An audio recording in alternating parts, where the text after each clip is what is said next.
Shalom jemaat Tuhan, apa kabar semuanya? Happy Sunday. Aku percaya setiap dari kita, apapun yang kita lewati minggu ini, mungkin we experience good things this week, mungkin ada yang experience challenges, bad things. Tapi aku percaya kalau Allah kita itu Allah yang setia, dan aku percaya di setiap keadaan yang kita alami, Tuhan tuh punya rencana dan Tuhan punya maksud yang indah buat kita. Kita harus terus percaya, amin.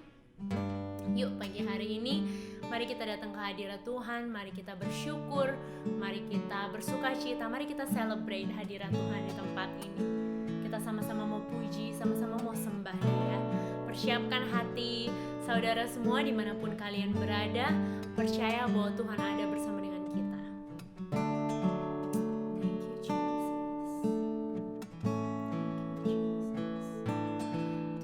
Bersyukur buat pagi hari ini Tuhan, buat pagi hari yang baru, buat berkat-Mu Tuhan. Terima kasih Tuhan kalau hari ini kami masih boleh bangun dengan tubuh yang sehat, kalau kami boleh Tuhan punya suara untuk bernyanyi, untuk menyembah Engkau Tuhan. Terima kasih Tuhan kalau kami boleh punya kaki yang sehat, kami bisa berdiri. Terima kasih Tuhan buat semua yang Kau berikan ya Tuhan, buat pekerjaan, keluarga Tuhan, buat pendidikan ya Tuhan, buat teman-teman kami dan buat keluarga rohani yang kami miliki Tuhan di tempat ini, buat kesehatan dan perlindungan-Mu Tuhan di tengah-tengah coronavirus ini Tuhan. Kami bersyukur Tuhan Kau Allah yang setia Tuhan, kami percaya padamu Tuhan, kami percaya akan apa yang Tuhan tetapkan, apa yang Tuhan siapkan bagi kehidupan kami. Bapa, hari ini kami datang dengan hati yang bersyukur Tuhan. Kami mau Tuhan merayakan Engkau Tuhan, kami mau Tuhan memuji, mengagungkan, memuliakan Engkau Bapa. Kau yang ada di tempat ini bersama dengan kami Tuhan. Thank you Jesus. Biar hari ini Tuhan kami boleh merasakan Engkau. Biar hari ini Tuhan Kau jamah hati kami dan ingatkan kami Tuhan akan kebaikan-Mu, akan kasih setia-Mu. Thank you Jesus.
kasih Tuhan.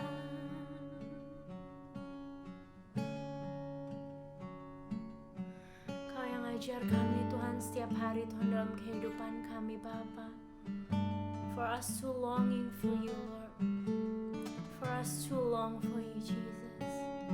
Ajar kami Tuhan dalam kehidupan kami Tuhan, untuk kami selalu ingat Engkau Tuhan, selalu mengutamakan Engkau Tuhan, dan menjadikan Engkau bagian dalam kehidupan kami Tuhan, dalam keseharian kami Tuhan, apapun yang kami lakukan Tuhan. Biar Tuhan kami haus, biar Tuhan kami punya kerinduan Tuhan untuk bertemu dengan Engkau, untuk menantikan Engkau, untuk datang di dalam hadirat-Mu Tuhan. Jadikan itu kerinduan kami Tuhan. Ajar kami, bantu kami. Kami butuh Engkau, kami butuh Roh Kudus untuk terus mengingatkan kami. Thank you Jesus. Kami gak bisa Tuhan hidup di luar Engkau Tuhan. We just cannot live without you. Cannot live far from you Lord. You are all that we need, all that we want. Thank you Jesus.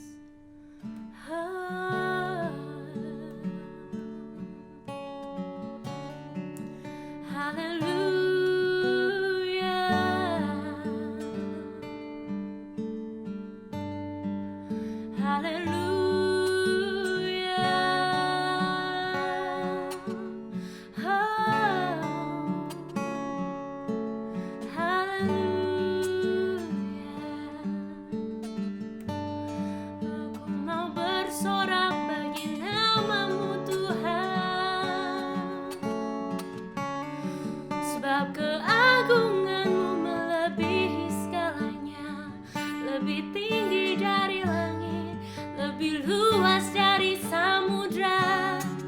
Kebaikan-Mu tak terbatas. Oh sungguh beruntung ku jadi anak-Mu Tuhan.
Seluruh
compare to this place where I can see you face to face.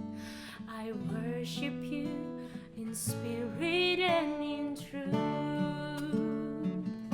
I'm reaching for your heart. You hold my life in your hands, drawing me closer to you. I feel your power in you. Nothing compares to this place where I can see you face to face. I worship you in spirit and in truth. I'm reaching for your heart. You hold my life in your hands, drawing me closer to you. I feel your power in you. Nothing compares to this place where I can see you face to face. I worship you in spirit and in truth. I'm reaching for your heart. You hold my life in your hands, drawing me closer to you. I feel your power in you. Nothing compared to this place where I can see you face to face. I worship you in spirit and in truth. I worship you in spirit and in truth. I worship you in spirit and in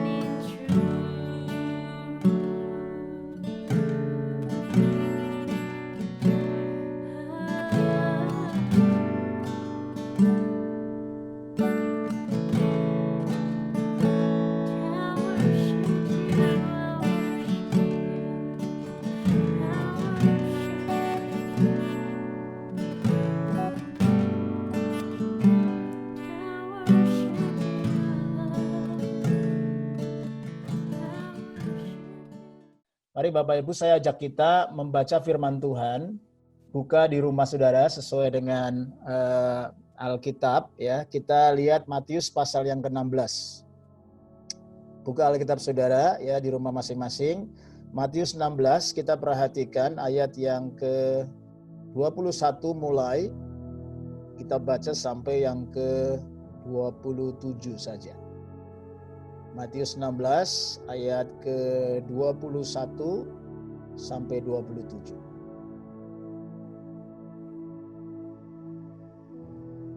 Baik, kalau sudah ketemu ya kita baca bersama-sama ya. Saudara bisa baca di rumah, baca sampai suara saudara mendengar, karena saya percaya iman itu timbul dari pendengaran akan firman Tuhan ya. Mari baca sama-sama Matius 16 ayat 21 mulai.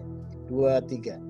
Sejak waktu itu, Yesus mulai menyatakan kepada murid-muridnya bahwa ia harus pergi ke Yerusalem dan menanggung banyak penderitaan dari pihak tua-tua, imam-imam kepala, dan ahli-ahli Taurat, lalu dibunuh dan dibangkitkan pada hari ketiga.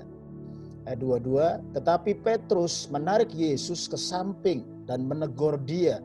Katanya, Tuhan, kiranya Allah menjauhkan hal itu. Hal itu sekali-kali takkan menimpa engkau. Ayat 23, maka Yesus berpaling dan berkata kepada Petrus, enyahlah iblis, engkau suatu batu sandungan bagiku.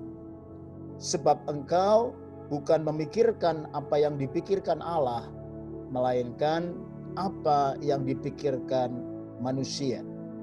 Ayat 24, lalu Yesus berkata kepada murid-muridnya, setiap orang yang mau mengikut aku, ia harus menyangkal dirinya, memikul salibnya, dan mengikut aku.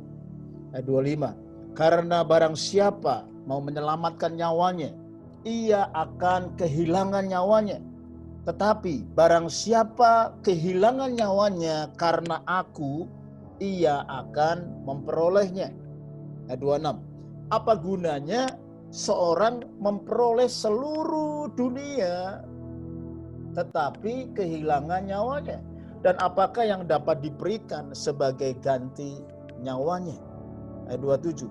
Sebab anak manusia akan datang dalam kemuliaan Bapanya, diiringi malaikat-malaikatnya. Pada waktu itu ia akan membalas setiap orang menurut perbuatannya. Amin. Bapak Ibu yang dikasihi Tuhan, kalau kita merenungkan firman Tuhan ini, ya, kalau kita merenungkan saudaraku apa yang Tuhan saudaraku sampaikan di dalam hidup kita. Dan hari ini saudaraku, Tuhan ingin berbicara kepada setiap kita. Saya percaya saudaraku, apa yang ada di hati Tuhan itu adalah isi hati Tuhan yang terbaik, dan Dia ingin supaya saya dan saudara murid-muridnya bukan hanya sekedar tahu, ya, bukan hanya sekedar menerima informasi, tapi ada sebuah transformasi dari hati kita. Dari dalam hati kita mengalir keluar, from the inside out. Banyak orang mendengar firman hanya just for information. Tetapi Tuhan sebenarnya ketika Dia menyampaikan isi hatinya, Dia mau saudaraku not just sekedar information, but a transformation. Nah, saudara, kalau kita memperhatikan konteks daripada ayat yang kita sudah baca ini, ya, ketika kita memperhatikan konteks, sekali lagi kalau kita baca firman, ya, kita harus tahu konteksnya. Ya, konteksnya itu bisa bicara tentang cultural context, bicara tentang historical context, ya, bicara tentang saudaraku pesan daripada Tuhan sendiri yang disampaikan pada waktu itu, pada awalnya. Dan ketika kita memperhatikan background konteksnya adalah Tuhan Yesus untuk pertama kalinya menceritakan, memberitahukan kepada murid-muridnya pada waktu itu bahwa apa yang akan dialami oleh Tuhan Yesus. Ya, Tuhan Yesus berkata bahwa Dia harus kembali ke Yerusalem, lalu akan mengalami penderitaan, ya, akan disiksa, akan mengalami penderitaan dari tua-tua, ya, dari apalagi ahli Taurat, dari imam-imam kepala. Nah, kalau saudara tahu, tua-tua, imam-imam, ahli Taurat itu adalah orang-orang yang sangat spiritual. Ya, kalau saudara tahu konteks pada zaman di Yerusalem itu pada waktu itu, tua-tua itu orang-orang yang dituakan. Ya, dan tua-tua itu biasanya orang-orang tua-tua dalam sebuah kota, orang-orang yang dihormati. Lalu dikatakan imam-imam kepala. Nah, imam itu juga ada imam biasa, tapi juga ada imam besar. Ya, ada imam-imam kepala, ada high priest, orang-orang yang menjaga rumah bait Allah. Itu orang-orang yang dihormati, saudara. Lalu dikatakan ahli-ahli Taurat. Siapa tuh ahli-ahli Taurat? Ahli-ahli Taurat itu ahli-ahli yang mempelajari firman, yang mempelajari Taurat, saudara. Tokoh-tokoh agama. Orang-orang yang dihormati juga pada zaman itu. Tetapi justru tua-tua, imam-imam, ahli-ahli Taurat itu yang akan menyiksa Tuhan Yesus. Ya, di mana Tuhan Yesus akhirnya saudaraku disalibkan oleh karena mereka juga. Jadi saudaraku, Tuhan Yesus sudah bernubuat di sini. Dia harus kembali ke Yerusalem.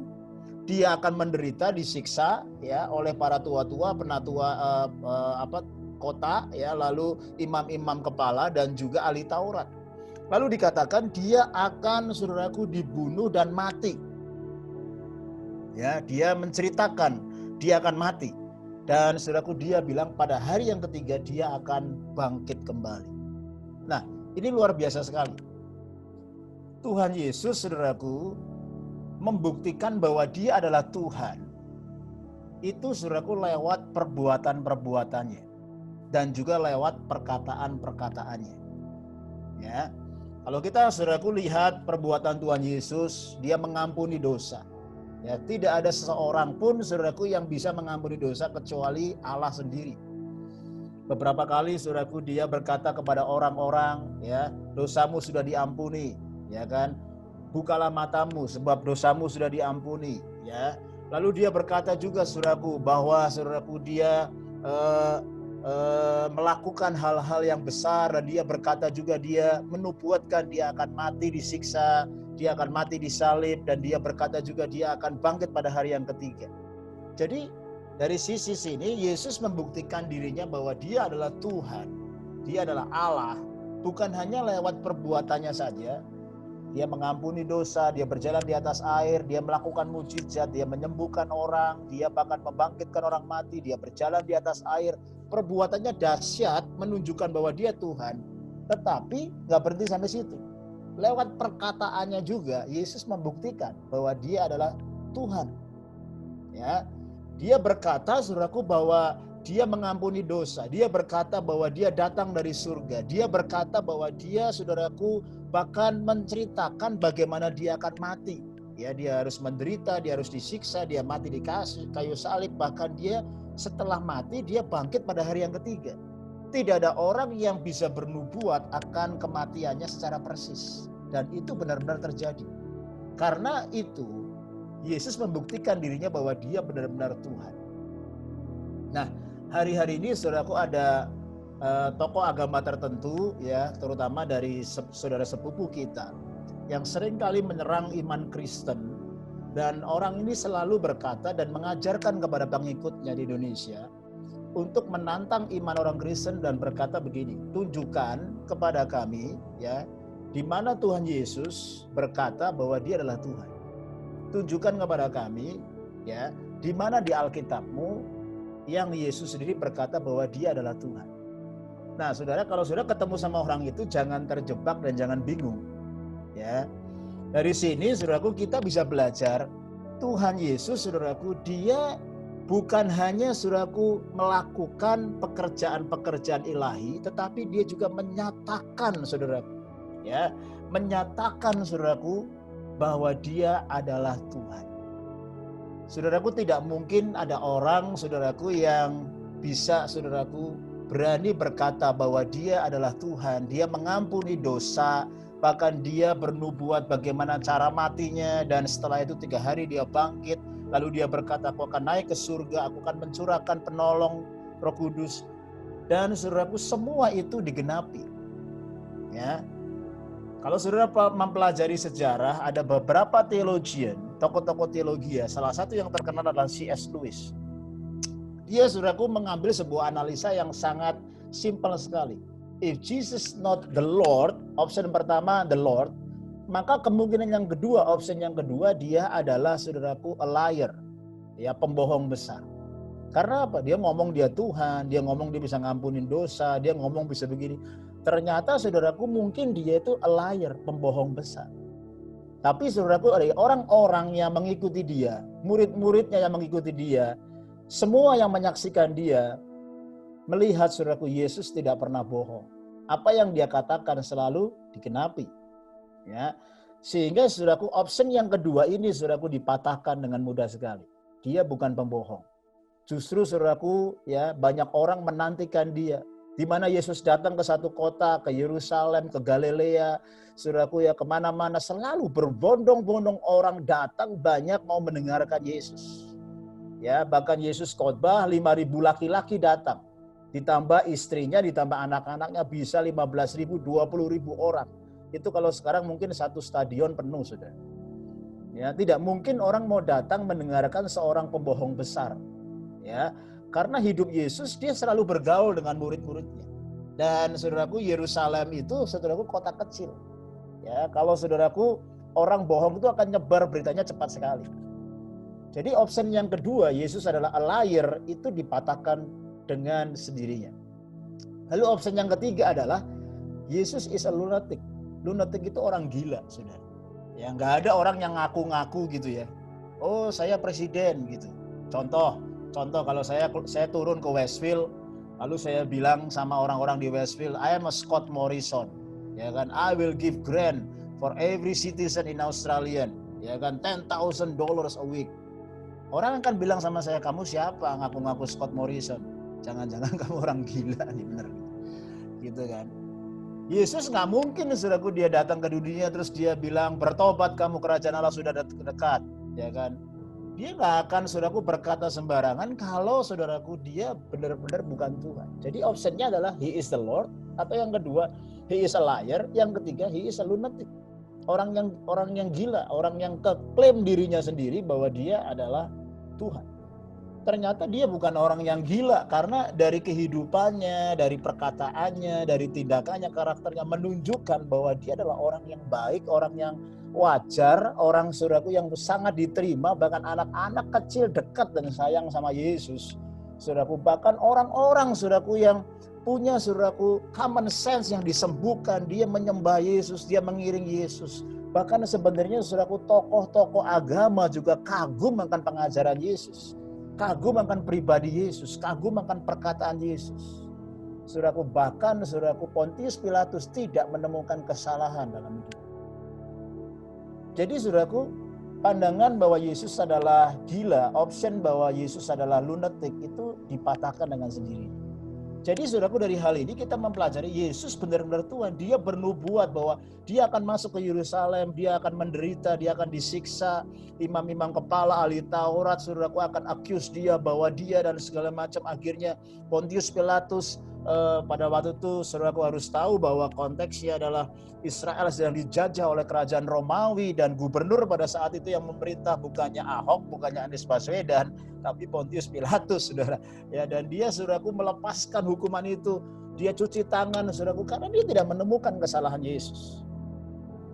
Tetapi Yesus di sini dia menceritakan dengan detail bagaimana dia mati, lalu setelah 3 hari dia bangkit. Tapi, saudaraku, yang menarik sekali, yang mencolok di sini.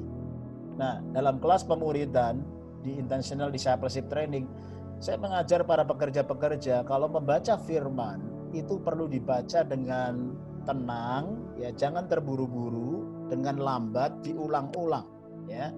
Lalu saya mengajar juga ada 4 hal yang perlu diperhatikan kalau kita membaca firman.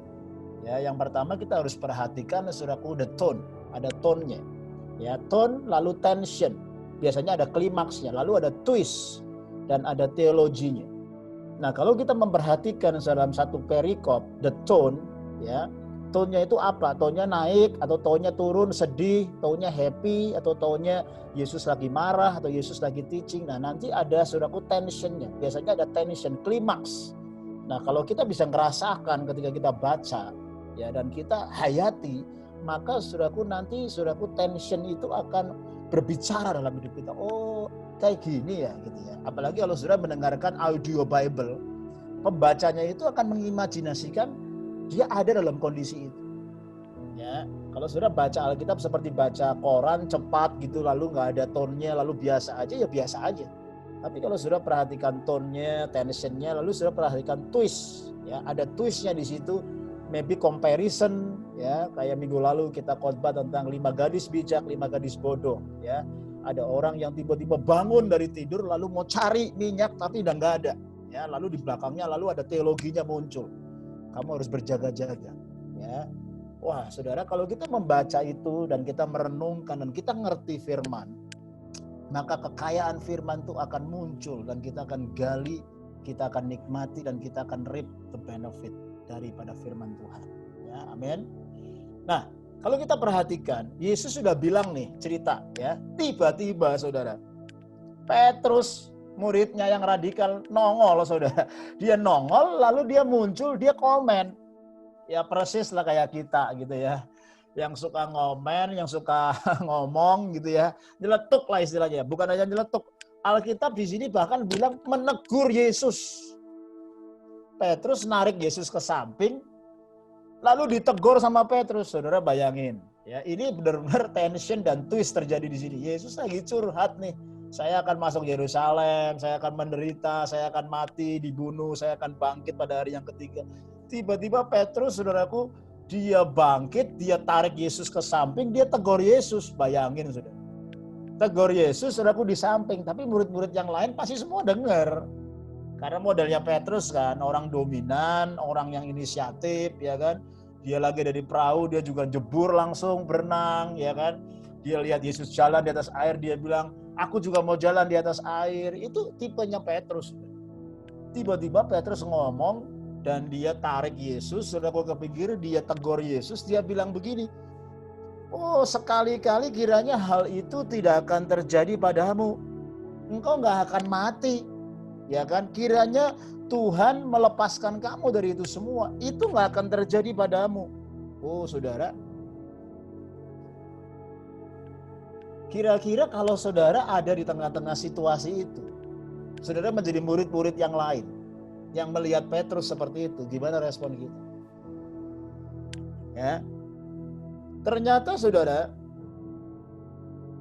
apa saudaraku yang kelihatannya baik, apa yang kelihatannya mulia, apa yang kelihatannya terhormat, apa yang kelihatannya baik, itu belum tentu benar.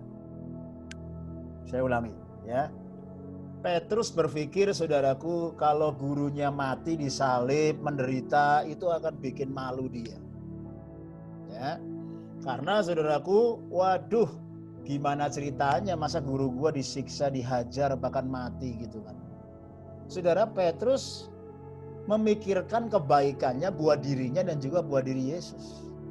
Tapi apa yang dianggap baik, apa yang kelihatannya mulia, apa yang kelihatannya terhormat, belum tentu itu benar. Nah, apalagi saudaraku yang kelihatannya santun, yang kelihatannya mulia, belum tentu tepat. Ya, ada orang-orang tertentu kalau di Jakarta, di Indonesia, pilih pemimpin yang penting santun, ya kan, yang penting baik. Tapi yang diperhatikan cuma tampak luarnya saja, saudara. Ya, ngomongnya manis, ya kan, kalau ngomong nunduk-nunduk. Tapi banyak orang nggak memperhatikan yang di dalam. Banyak orang nggak memperhatikan yang internal karena banyak orang fokusnya ke eksternal. Tetapi saudaraku, ketika Petrus menegur Yesus, bayangin, Petrus menarik Yesus, dia tegur Yesus, jangan itu terjadi, sekiranya itu tidak terjadi kepadamu Tuhan. Kiranya Allah melepaskan kamu daripada hal itu, saudara. Yesus tiba-tiba pandang Petrus, dia nggak tinggal diam loh, saudara. Yesus nggak berdiam diri dalam masa itu. Yesus konfront, dia mengkonfrontasi Petrus, dan dia memandang mata Petrus eye to eye, heart to heart, dan dia saudaraku bayangin, dia rebuke Petrus, tapi dia nggak berfokus kepada statement Petrus, tetapi ada hal yang lebih penting, lebih esensi, lebih hakiki yang Yesus address lebih daripada statement dan perkataan Petrus. Nah, apa yang bisa kita pelajari dari hal ini? Saya ingin bagikan 3 prinsip. Ya. Yang pertama, saudara, Tuhan Yesus tidak memperhatikan saudaraku yang kelihatan. Yesus, saudaraku, tidak memperhatikan saudaraku apa yang dia dengar dari Petrus. Tetapi Tuhan Yesus memperhatikan yang tidak terlihat, yaitu the spirit behind Petrus.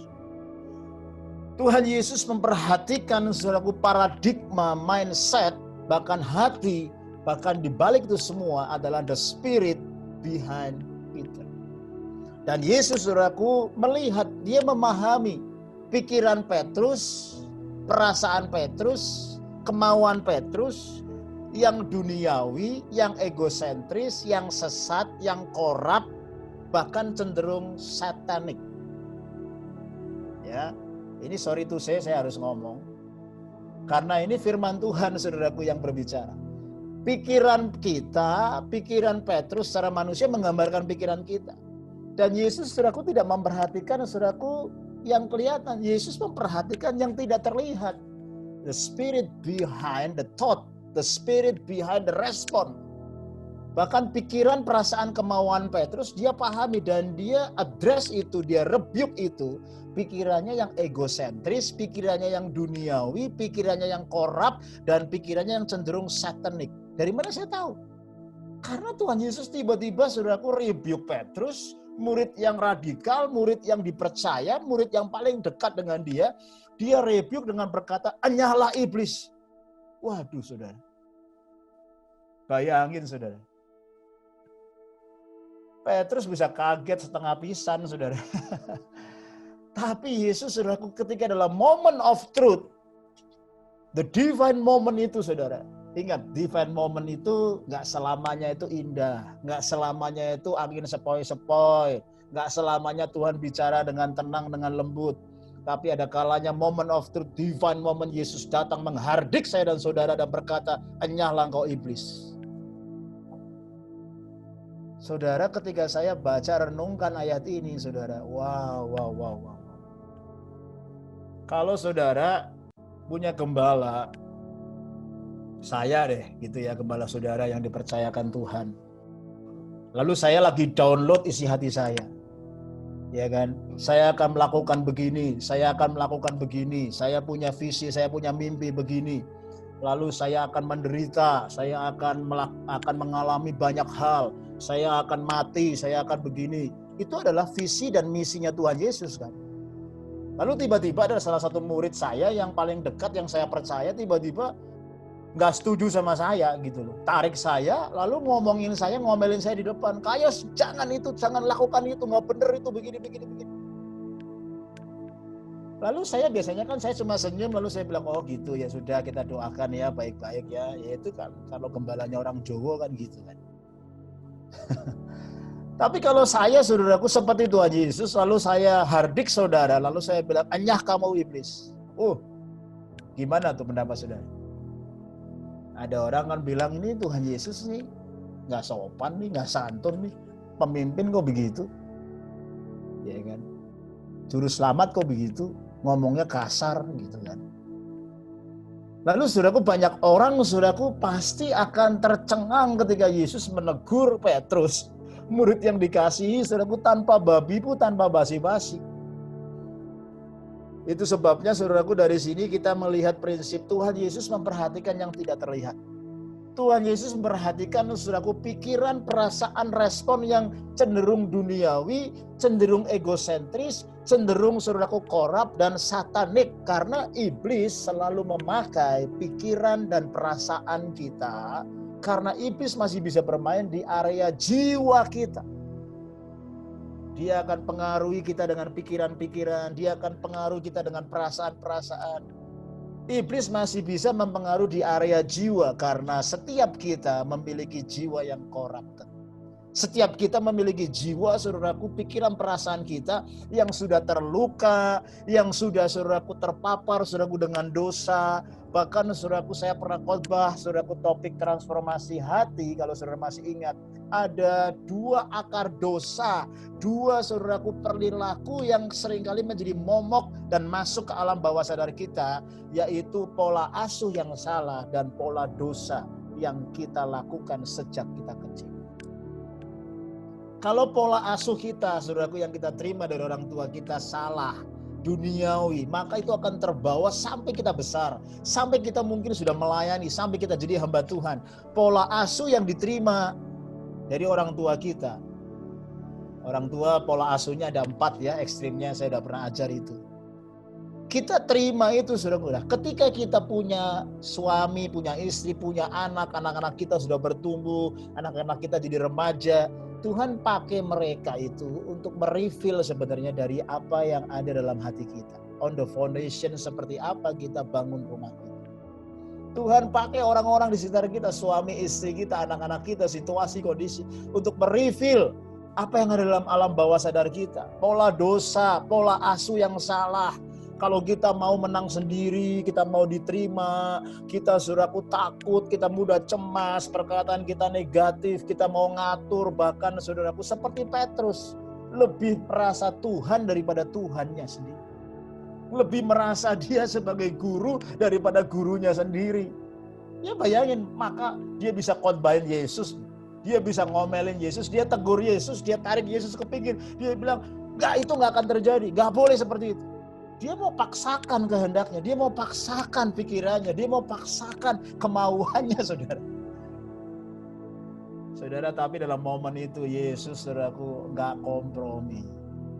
Untung Yesus bukan lahir di Jowo, saudara ya. Dia lahir, saudaraku, di tanah Yahudi. Dia ngomong apa adanya, dia bicara apa adanya, dia ngomong, enyah kamu iblis. Saya berdoa, saudaraku, hari-hari ini kebenaran tolong jangan dikompromi. Ya. Rencana Allah, visi Allah jangan dikompromi. Yesus sedang melakukan kebenaran. Yesus sedang melakukan rencana dan visi Bapaknya, visi ilahi. Yesus sedang berjalan dalam ketetapan ilahi. Tetapi ingat, iblis, saudaraku, tidak suka kalau Yesus mati. Karena iblis tahu kalau Yesus mati di atas kayu salib, saudaraku, rencana Bapa surgawi akan genap. Yesus di atas kayu salib berkata, "It is done, it is finished." Sudah selesai. Itu sebabnya, saudaraku, iblis dia pakai berbagai macam cara. Dia pakai Petrus untuk menghalangi. Dia pakai, saudaraku, imam-imam kepala, tua-tua, ahli Taurat. Saudaraku, ingat, tokoh-tokoh agama, pemimpin-pemimpin, murid-murid yang radikal. Itu juga masih bisa dipakai oleh si jahat. Supaya rencana Allah digagalkan. Tetapi, saudaraku, di sini Yesus tahu visinya, Yesus tahu kehendak Bapaknya, Yesus berjalan dalam purpose, Yesus berjalan dalam destiny. He is God of destiny. Dia, saudaraku, tahu the purpose, dia tahu visinya, dia tahu apa yang menjadi isi hati Allah. Dan dia berjalan dalam kebenaran, dia nggak kompromi. Dia mudah sekali deteksi, saudaraku, the spirit behind Peter. Pikiran, perasaan, egosentrisnya yang corrupted, yang cenderung satanik. Dan dia nggak berkata, "Hai Petrus, enyah engkau, pergi sana, kamu minggir dulu, sabat dulu 1 hari, doa dulu, puasa dulu, kamu tidur dulu deh, resting, makan dulu." Dia nggak ngomong gitu. Dia langsung ngomong apa adanya, "Enyah kamu iblis dari hadapan." Waduh, saudara. Itu sebabnya kalau saya sebagai gembala ngomong begitu sama saudara, jangan kepahitan. Ya, saya nggak pernah menegur keras. Ya, saya coba usahakan, saudaraku, tiap kali ada konfrontasi saya mendoakan orang itu, saya approach orang itu, saya educate orang itu, saya ajarin orang itu. Kalau masih terus-terusan, saya harus exercise my leadership dan saya harus ngomong sama orang itu, saya akan tegur orang itu. Tapi ada kalanya orang itu juga nggak mau ditegur. Tapi orang itu yang mau ditegur, dia akan mendapatkan, saudaraku, isi hati Tuhan. Yang kedua, dari hal ini kita bisa mempelajari, saudaraku, yang pertama, Yesus memperhatikan yang tidak terlihat, ya, yaitu spirit behind that, pikiran, perasaan yang bisa duniawi, egosentris, kemauan, ketakutan, kebingungan, bahkan cenderung satanik karena dikuasai oleh rencana bahkan pikiran si jahat. Dan Yesus langsung rebuke dia, "Enyah iblis." Yang kedua adalah pikiran dan respon saya dan saudara itu bisa menjadi batu sandungan untuk rencana Allah digenapi. Catat itu baik-baik. Ya. Pikiran, respon kita, ya, itu bisa jadi batu sandungan bagi rencana Allah digenapi. Itu sebabnya, saudaraku, kalau pikiran saya dan saudara, perasaan saya dan saudara, ya, tidak diselaraskan, tidak diparalelkan dengan isi hati Tuhan dan rencana Allah, perasaan Allah, maka sekalipun saudara pemimpin, sekalipun saudara murid yang radikal seperti Petrus, itu tetap bisa menjadi batu sandungan untuk rencana Allah genap. Yesus sendiri yang bilang sama Petrus, "Enyahlah engkau iblis, engkau jadi batu sandungan bagiku." Wah, ini level kedua, saudara. Yang pertama, iblisnya ditengking, ditegor. Ingat loh, saudara, ya. Ketika Yesus bilang, "Enyahlah engkau iblis," saudaraku, belum tentu dia benci sama Petrusnya. Saya tanya, dia sayang nggak sama Petrusnya? Sayang. Karena Yesus sayang kepada semua murid-muridnya. Oh, seorang pendosa aja disayang kok. Tapi yang dia address adalah demonic spirit, satanic spirit yang menguasai pikiran dan perasaan Petrus. Itu yang ditengking. Kata "enyahlah engkau iblis" ini sama persis dengan Matius pasal yang keberapa tuh, keempat atau awal, ketika Yesus setelah dia berpuasa lalu dibawa roh ke padang gurun, lalu dicobai oleh iblis, ya, untuk terjun, untuk merubah roti, batu jadi roti untuk menyembah dia. Yesus cuma bilang hal yang sama, "Enyahlah engkau iblis." Kata-kata itu sama dengan yang dipakai ketika dia mengusir Petrus, "Enyah engkau iblis." Lalu yang kedua, saudaraku, prinsip yang kedua kita move on, ya. Pikiran, perasaan kita itu bisa dipakai oleh si jahat untuk jadi batu sandungan bagi rencana Allah genap. Yesus bilang sama Petrus, kamu jadi batu sandungan buat aku. Waduh saudara, coba kalau pendetamu, orang tuamu, manajermu bilang gitu sama saudara. Saudara ditegur di depan orang, kamu nih setan nih, kamu iblis, minggir kamu dari saya. Kamu nih batu sandungan buat saya. Waduh saudara, muka mau taruh di mana? Bener nggak? Saudara pasti akan accuse balik orang seperti itu. Ini pemimpin model apa nih? Nah, saudara hati-hati kalau kita, saudaraku, seringkali kita blaming sana sini, ya kan? Kita lihat nih. Waduh, saudara, COVID merebak lagi second wave di Victoria. Waduh, saya lihat orang-orang itu accuse premiernya, jelek-jelekin pemimpinnya. Ya itu, pemimpin kan seringkali jadi sasaran tembak gitu. Ya kan? Scott Morrison bikin kebijakan gini, disikat di sana sini gitu kan. Padahal saudara harus ngerti, pemimpin saudara itu memikirkan yang terbaik. Pemimpin saudara itu berjalan dalam pimpinan dan tuntunan. Memang nggak bisa menenangkan semua orang. Tetapi saudaraku, banyak orang juga yang hari ini saudara lihat di Amerika, saudara lihat di Australia, banyak demonstrasi orang nggak mau pakai masker, nggak mau PSBB, nggak mau saudaraku social distancing. Ada aja, itulah manusia saudaraku, karena terlalu independen, terlalu bebas, terlalu saudaraku merasa bisa menjadi lebih Tuhan daripada Tuhan. Ya, lebih hebat daripada premier aslinya, lebih hebat daripada prime minister aslinya. Ya itulah seperti Petrus. Dia merasa lebih hebat daripada gurunya, lebih hebat dari Tuhannya. Dia bisa ngomongin, bisa ngotbahin Yesus, marahin Yesus di depan orang. Ini menunjukkan hari-hari ini corrupted mind, corrupted heart, corrupted respon dalam hati saya dan saudara. Kalau kita masih memaksakan kemauan kita, kita masih memaksakan keinginan kita, paradigma kita, tanpa kita ngerti global picture, tanpa kita ngerti visi ilahi, tanpa kita ngerti kebenaran Tuhan. Sehingga akhirnya Tuhan Yesus menegur Petrus, kamu jadi batu sandungan bagiku. Saudara tahu Petrus itu artinya apa? Ada yang mau tulis di chat box sambil saya minum dulu.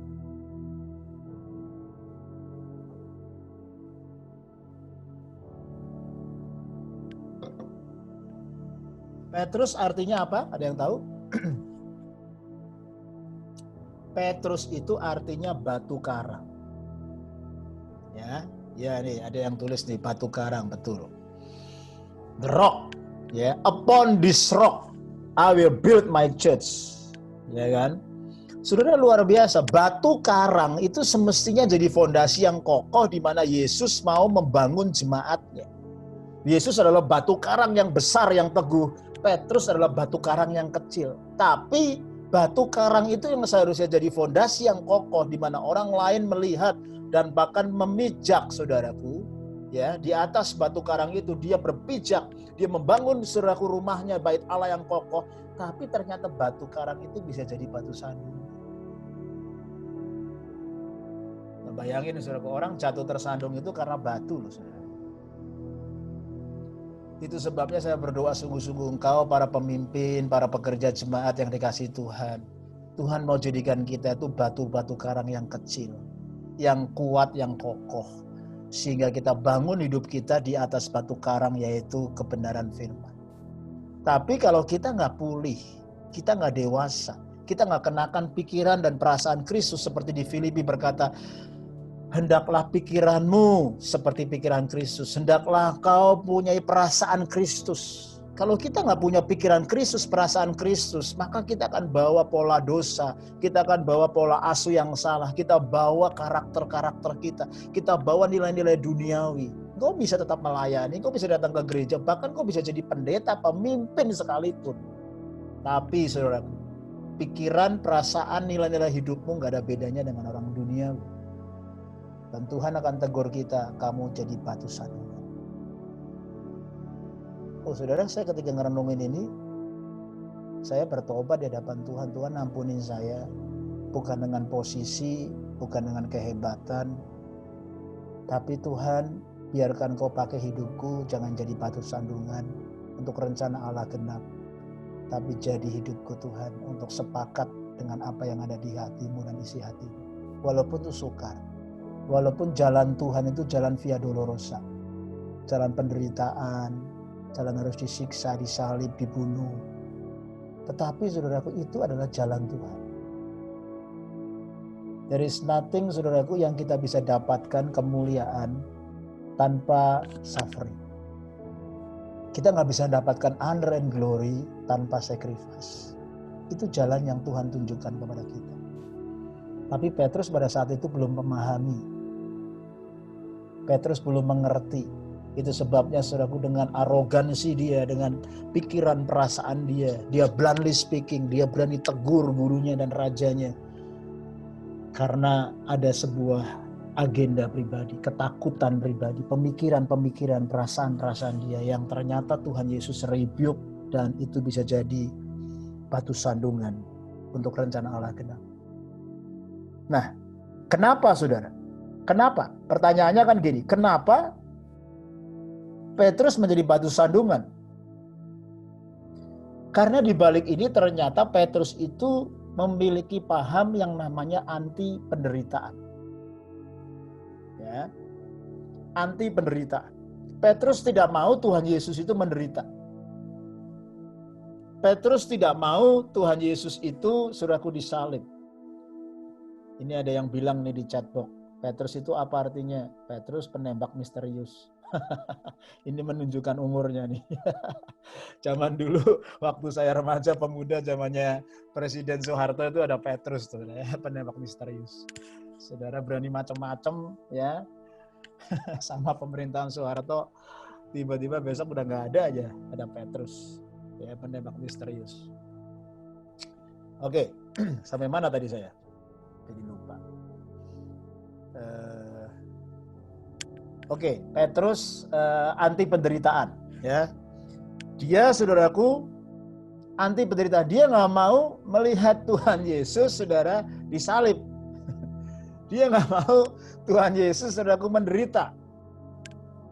Ya, ini sebenarnya jujur menggambarkan kepada kita sebenarnya itu adalah diri kita sebagai manusia.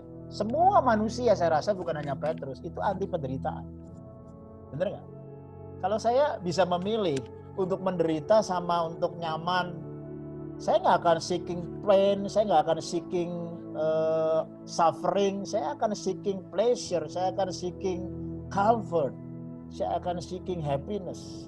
Sampai-sampai ada movie-nya, the pursuit of happiness. Setiap orang mencari kebahagiaan, setiap orang mencari rasa nyaman, setiap orang mencari rasa bahagia. Betul, saudara? Saudara menikah, kalau saya tanya dalam konseling pernikahan, kenapa saudara mau menikah? Saya mau bahagia, Kak Yos. Oh, puji Tuhan. Kenapa kamu mau punya anak? Saya mau lebih bahagia. Kenapa kamu pindah ke Sydney? Saya mau lebih berbahagia. Ya. Tapi kenyataannya di Sydney harus menderita.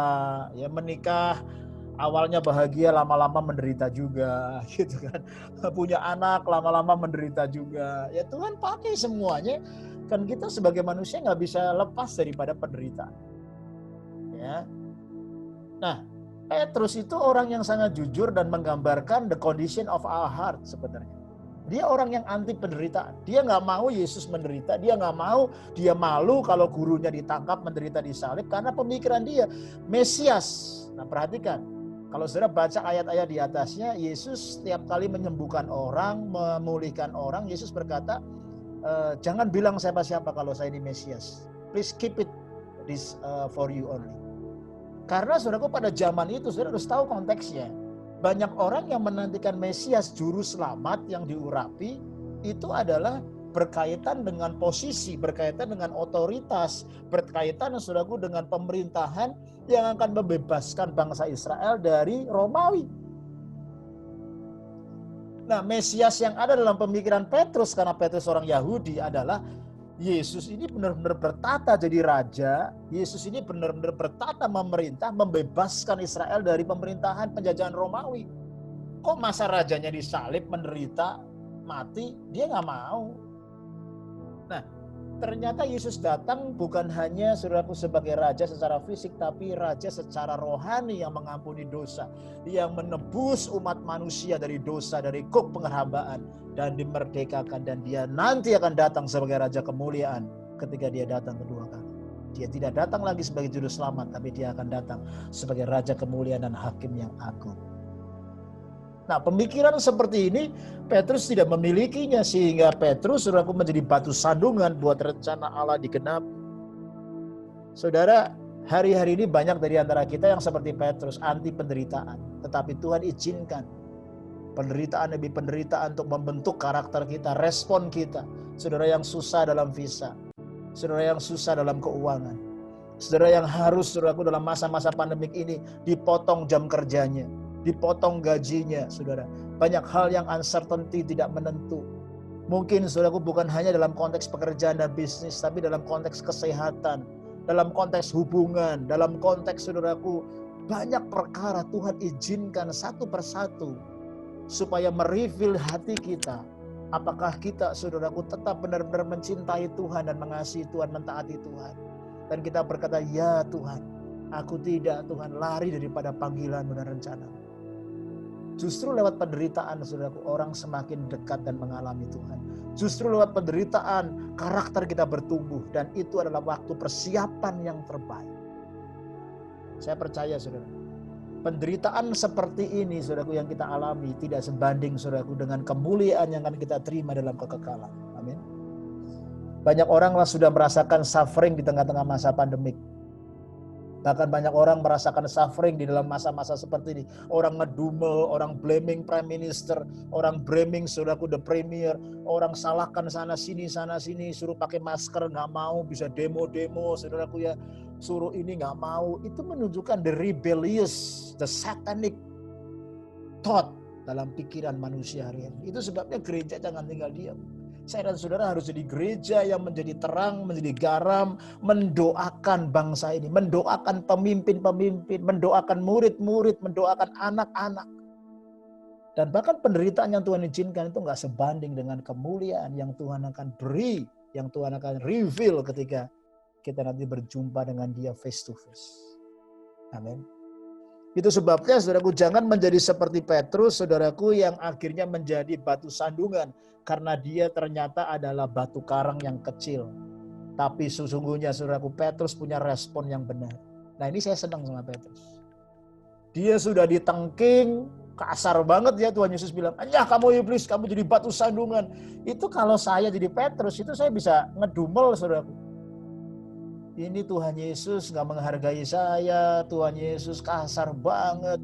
Banyak orang yang seperti itu loh, sudah jadi pemimpin, akhirnya dia lari, dia ngambek, dan akhirnya saudaraku yang rugi siapa? Dirinya sendiri. Yang rugi siapa? Kerajaan Allah. Tuhan Yesus gak pakai Petrus juga bisa kok. Tuhan bisa pakai yang lain. Betul. Makanya kita gak perlu sombong. Kalau Petrus saudaraku gak mau punya respon yang taat, gak mau punya respon yang benar, jangankan Petrus, keledai aja bisa dipakai kok sama Tuhan. Batu aja bisa dipakai sama Tuhan. Nah, banyak orang yang seperti Petrus ketika ditegur sama Tuhan, ditegur lewat proses, ditegur saudaraku lewat pemimpin, ditegur lewat bos, ditegur lewat situasi kondisi, dia gak siap, bahkan dia lari.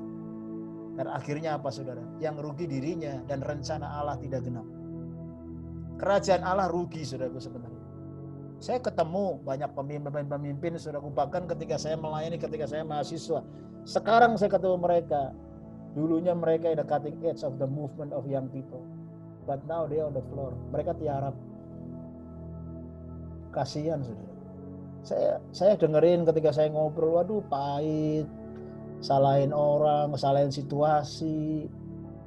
Aduh, saya bilang kasihan banget. Tapi ketika saya ngomong sama dia, saya sampaikan kebenaran.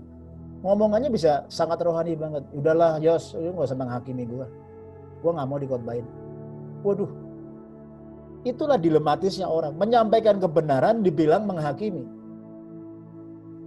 Ya kan? Ketika kebenaran disampaikan memang sakit saudara. Seperti saya kan pernah sampaikan ya, kebenaran itu seperti suntikan dan firman itu seperti obat. Suntik Obat itu ditaruh dalam suntikan, dimasukkan, itu sakit. Tapi begitu diterima, cespleng bisa sembuh. Ada prosesnya, bisa sehari, 2 hari, bisa seminggu.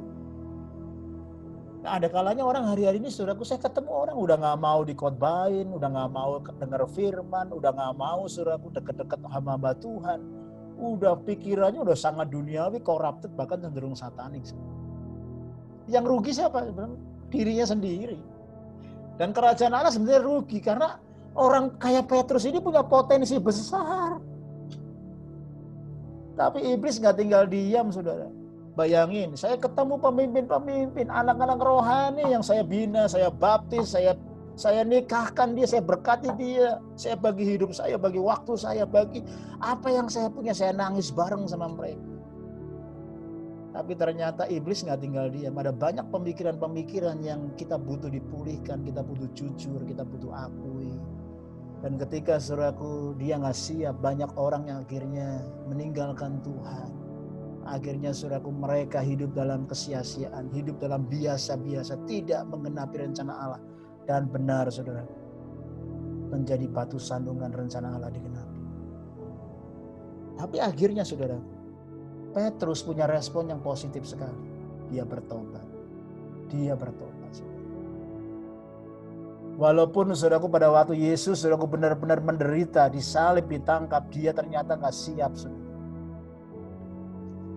Hidup kita itu kayak Petrus, kadang-kadang naik turun, naik turun, naik turun. Makanya perjalanan, the journey of disciples of Christ, discipleship journey, itu gak selamanya terus naik, enggak. Naik turun, kadang muter-muter, turun lagi, naik lagi, muter lagi, turun. Tapi Tuhan tetap setia, saudara.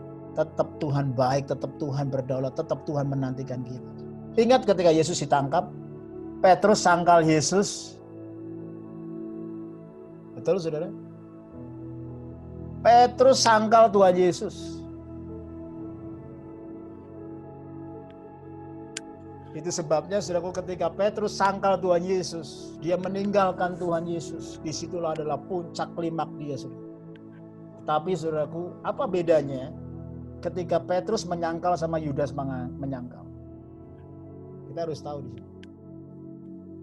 Ada sisi teologianya, saya nggak ada waktu untuk menjelaskan. Tapi Petrus menyangkal itu berbeda dengan Yudas menyangkal. Dan luar biasa sekali. Respon Yudas, dia tidak bertobat, tidak berubah. Akhirnya dia mati dalam kesia-siaan. Yang rugi siapa? Dirinya sendiri. Kerajaan Allah rugi. Dia adalah bendahara. Dia orang yang dipercaya, dia pegang duit. Tapi dia jual Yesus dengan 30 keping perak. Tapi Petrus saudara, dia sangkal Yesus, tapi dia bertobat. Dan ketika hari Pentakosta, Roh Kudus dicurahkan. Dia dipenuhi dengan Roh Kudus. Dia berani. Dia berkhotbah 3.000 orang bertobat. Dan dia baptis orang itu. Dia menjadi rasul besar. Dia merintis gereja kemana-mana. Dan ketika dia mati ditangkap saudaraku, dia berkata, aku tidak layak mati seperti guru dan rajaku. Karena dia mau mati disalib juga. Dia minta saudaraku mati disalib dengan kepala terbalik di bawah. Sejarah gereja mencatat akan hal itu. Itu sebabnya saudaraku, seorang Petrus yang ditegur sama Tuhan. Seorang Petrus saudaraku yang pikirannya bisa korup, bahkan saudaraku bisa menjadi alat si jahat, alat si iblis, bahkan menjadi batu sandungan untuk rencana Allah. Tetap saudaraku respon hati begitu penting di hadapannya. No matter what happened your background, no matter what happened the circumstances in your life, milikilah punya hati yang punya respon yang benar, yang takut akan Tuhan, yang setia, yang berharap kepada Allah. Sehingga engkau gak jadi batu sandungan buat rencana Allah genap. Sehingga tidak ada rancangan Allah yang gugur dan gagal dalam hidupmu. Tapi semuanya fulfill, semua digenapi, dan engkau akan dipakai Tuhan dahsyat. No matter kegagalan, kesalahan apapun yang pernah kita lakukan. Seperti Petrus. Yang percaya setuju katakan amin. Kasih jempol. Yang ketiga terakhir saudara.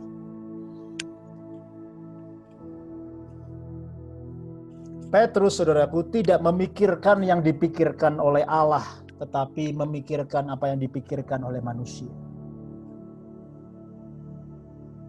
Lihat ayat yang ke-23.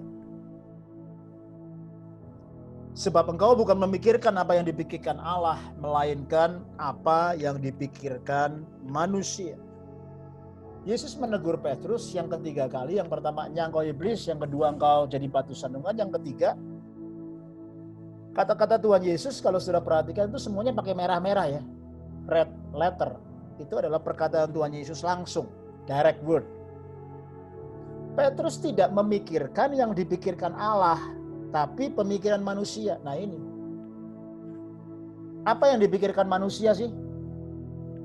Jujur saudara, yang dipikirkan manusia itu selalu untuk egonya, kenyamanannya. Tadi saya udah jelasin ya, Petrus itu anti penderitaan. Dia maunya nyaman, comfort, ya maunya dia happy. Ya persis seperti kita. Kita tinggal di Australia semuanya nyaman, comfort, udah kayak setengah surga di sini. Ya begitu ada penderitaan, begitu ada adjustment, begitu ada tuntutan, wah kita nggak siap, kita bingung kelabakan. Tapi kita harus membiasakan diri kita sebenarnya live in the war zone.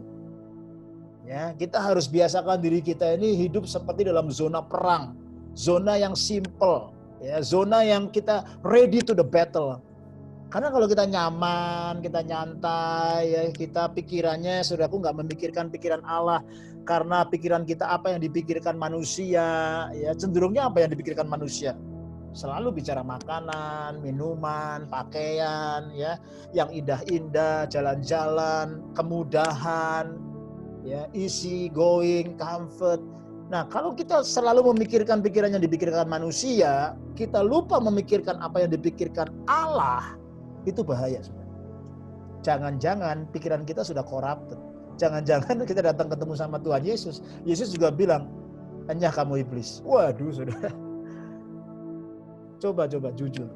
Kalau pikiran kita tidak memikirkan apa yang dipikirkan Allah. Apa yang dipikirkan Allah?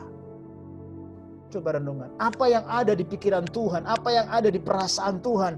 Kalau saudara sekarang berdoa, melekat kepada Tuhan, peluk hati Tuhan, saudara bisa dengerin detak jantung Tuhan, maka saudara akan mendengarkan the heartbeat of Jesus, the thought, the mind of Jesus.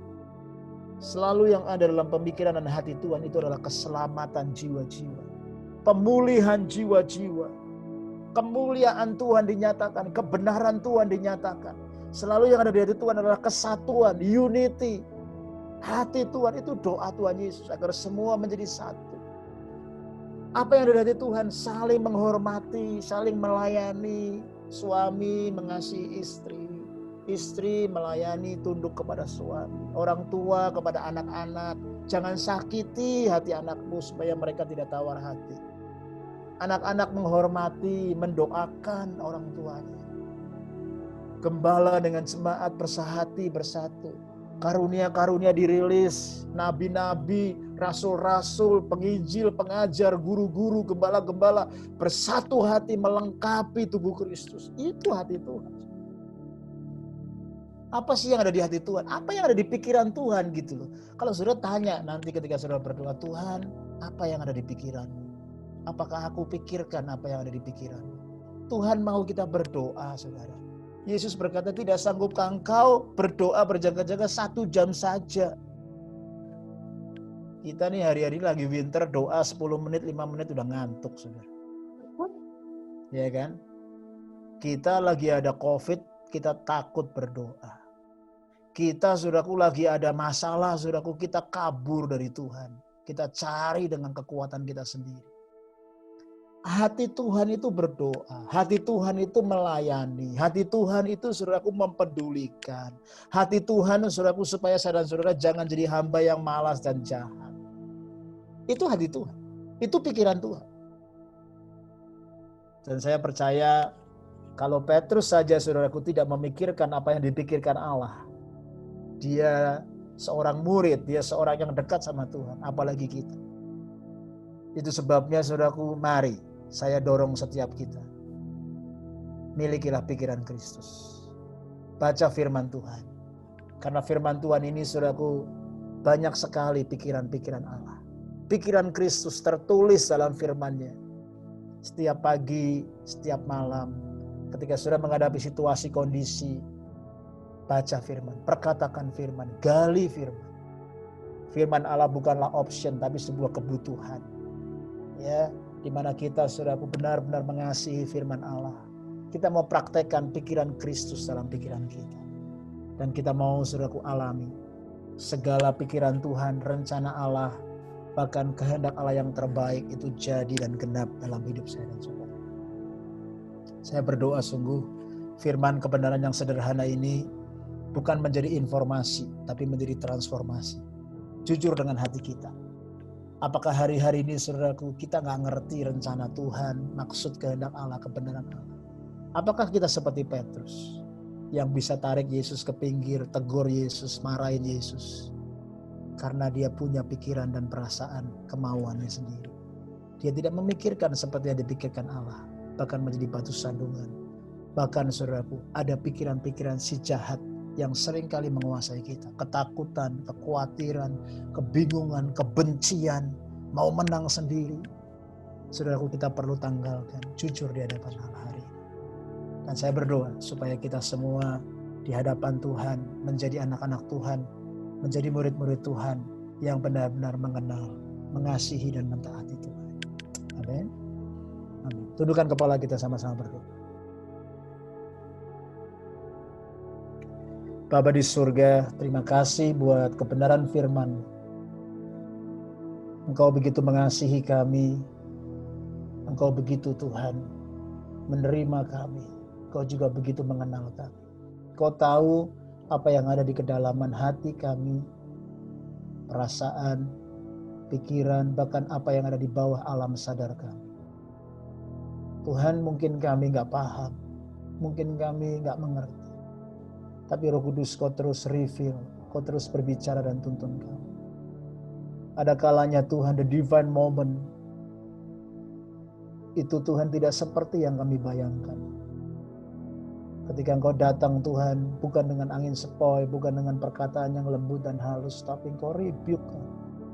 Sama seperti Engkau rebuke Petrus. Tuhan, kami mau jujur. Ampuni dosa kami, ampuni pikiran perasaan kami. Ampuni semua kesombongan, kedegilan, kekerasan hati kami. Ampuni Tuhan. Respon-respon yang salah, respon-respon yang jahat, respon-respon yang egois, yang tidak mau penderitaan, yang mau nyaman, mau aman, mau Tuhan supaya kami diterima, didengar. Bahkan seringkali Tuhan, pandangan kami tidak seperti dengan apa yang menjadi mau-Mu dan kebenaran. Tuhan, ampuni kami. Biarkan hari ini hamba berdoa Tuhan. Kalau ada Tuhan, suami-suami Tuhan yang mungkin menyakiti istri-istri. Istri-istri Tuhan yang tidak lagi tunduk kepada suami. Anak-anak Tuhan yang berontak kepada orang tua. Orang tua yang terlalu sibuk Tuhan dengan pekerjaan. Bahkan sebagai jemaat, sebagai murid Tuhan, kami selalu sibuk Tuhan, dan kami gak mendengar Tuhan denyut jantung-Mu. Kami gak memikirkan pikiran-pikiran Kristus. Ampuni kami Tuhan. Ampuni kami. Roh Kudus Kau berbicara, teguhkan hati kami. Sehingga hamba berdoa biar kebenaran ini tidak hanya menjadi sebuah informasi, tapi ada sebuah transformasi from the inside out. Jadikan kami Tuhan jemaat yang kuat, yang sehat, yang taat, yang sehati sepikir, yang mengenal Engkau, yang sepakat dengan pikiran Kristus, sepakat dengan perasaan Kristus. Kami gak mau bawa Tuhan posisi kami gak mau bawa prestasi kami. Semua di hadapan Tuhan itu nothing. Yang Kau lihat adalah hati kami, respon kami, penyerahan kami, ketaatan kami kepada-Mu. Tuhan, kami bawa hidup kami di atas mezbah. Biar ini menjadi persembahan yang kudus, yang berkenan di hadapan Tuhan. Terima kasih Bapak, hamba selesai sampaikan yang Tuhan titipkan. Roh Kudus Kau yang menteraikan firman-Mu dalam loh hati kami. Supaya kami semua bukan hanya saja diberkati, tapi kami boleh dikuatkan menjadi pelaku firman. Terima kasih Bapak. Terima kasih Tuhan. Terima kasih. Buat saudara, Engkau yang hari ini mengambil keputusan. Engkau yang mau menjadikan hatimu menjadi hati yang subur. Engkau yang mau untuk memikirkan pikiran-pikiran Kristus. Engkau yang mau mulai merasakan perasaan-perasaan Kristus. Engkau yang mau bahwa hidupmu tidak menjadi batu sandungan untuk rencana Allah genap. Engkau yang mau berkata, Tuhan, pakai hidupku untuk mengenapi semua isi hati. ketika Engkau berjumpa dengan aku, Engkau tidak tegur dan tidak mengusir aku, tapi Engkau menerima aku sebab aku berjalan dalam perkenanan Bapa. Kalau itu menjadi doamu, kerinduanmu, taruh tanganmu di atas hatimu. Taruh tangan, ambil waktu ini 1 menit berdoa di hadapan Tuhan. Bawa hidupmu, bawa hatimu di hadapan Tuhan. Terima kasih Bapa. Terima kasih Tuhan. Bapa, dimanapun kami berada, hamba berdoa Tuhan, jamah setiap hati yang terbuka, tangan-tangan yang ditaruh di atas hatimu. Di dalam nama Yesus Tuhan. Bapa, yang Tuhan rindukan adalah sebuah hubungan dan ketaatan. Tetapi kami sebagai manusia seringkali mencari hal-hal yang lain. Roh Kudus ingatkan kami, tuntun kami, jadikan tanah hati kami subur, jadikan hidup kami menyenangkan hatimu, berkenan di hadapan Tuhan. Dan hidup kami tidak menjadi batu sandungan, tetapi menjadi batu karang yang teguh untuk hidup kami kokoh. Bahkan orang lain boleh diteguhkan, dilayani, diberkati lewat hidup kami. In Jesus name. Semua yang diberkati sama-sama katakan amin.